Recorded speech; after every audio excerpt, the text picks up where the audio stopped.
সকলকে স্বাগতম জানাচ্ছি মুক্তাগাছার ইতিহাস মিডিয়া ইউটিউব চ্যানেলে। মুক্তাগাছার ইতিহাস মিডিয়া ইউটিউব চ্যানেলের আজকের আয়োজনে থাকছেন 1971 সালে স্বাধীনতা যুদ্ধের চার খলিফা খ্যাত আব্দুল কুদ্দুস মাখনের জীবনী সম্পর্কে। তো চলুন শুরু করি ভিডিওটা। আব্দুল কুদ্দুস মাখন ছিলেন বাংলাদেশি ছাত্রনেতা এবং রাজনৈতিক। 70 দশকের শুরুতে দেশে সামরিক শাসনের বিরুদ্ধে প্রতিরোধ আন্দোলনে তিনি অগ্রণী ভূমিকা রেখেছিলেন। 1966 সালের 6 দফা আন্দোলনে সক্রিয় অংশগ্রহণ করেছিলেন তিনি। 1971 সালে বাংলাদেশের স্বাধীনতা যুদ্ধের পূর্বাঞ্চলীয় সেক্টরের অধীনে তিনি মুজিব বাহিনীর অন্যতম সংগঠন ছিলেন। মাখন 1973 সালে ব্রাহ্মণবাড়িয়া জেলা থেকে জাতীয় সংসদ সদস্য নির্বাচিত হন। আব্দুল কুদ্দুস মাখন 1947 সালে 1 জুলাই ব্রিটিশ ভারতের বেঙ্গল প্রেসিডেন্সির অন্তর্গত ব্রাহ্মণবাড়িয়া জেলার মৌরাইল গ্রামে বর্তমান বাংলাদেশ জন্মগ্রহণ করেন। তার পিতা মোহাম্মদ আব্দুল আলী ও মা আমেনা খাতুন। তিনি ব্রাহ্মণবাড়িয়া কলেজ থেকে উচ্চ মাধ্যমিক এবং ঢাকা বিশ্ববিদ্যালয় থেকে স্নাতকোত্তর সম্পন্ন করেন। 1964 সালে ঢাকা বিশ্ববিদ্যালয়ে সমাজবিজ্ঞান বিভাগের অনার্সে ক্লাসে ভর্তি হন। 1969 সালে MA পাশ করে আইন বিভাগে ভর্তি হন। 1966-67 সালে ঢাকা বিশ্ববিদ্যালয়ে ফজলুল হক হলে ছাত্র সংসদের সহ-সাধারণ সম্পাদক নির্বাচিত হন। 1968-69 সালে ফজলুল হক হল ছাত্র সংসদের সাধারণ সম্পাদক নির্বাচিত হন।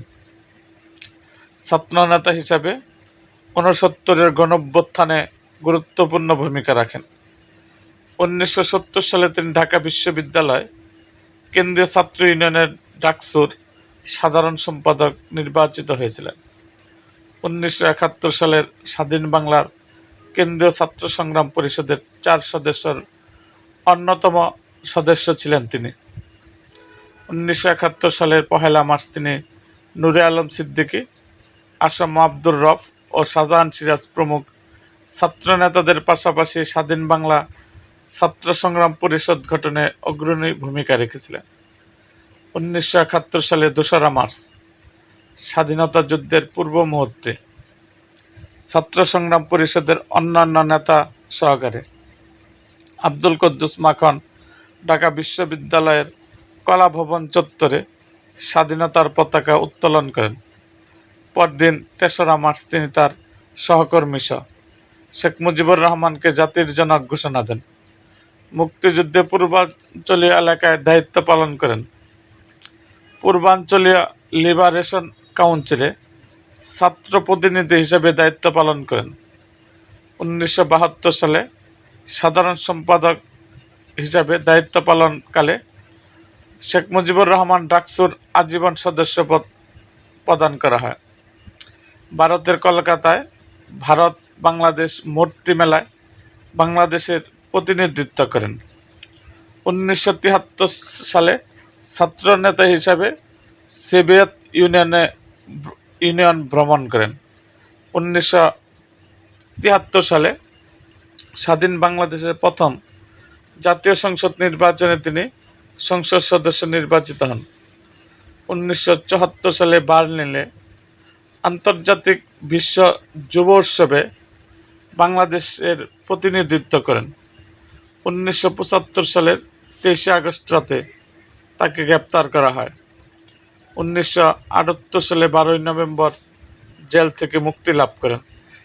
বাংলাদেশ আওয়ামী লীগের রাজনীতিতে সক্রিয় হন। দলটির জাতীয় পরিষদের সদস্য ছিলেন। 1994 সালের 10 ফেব্রুয়ারি হেপাটাইটিস বি ভাইরাসজনিত জন্ডিস রোগে আক্রান্ত হয়ে লিভার সিরোসিসে আমেরিকার ফ্লোরিডায় চিকিৎসাধীন অবস্থায় মারা যান তিনি।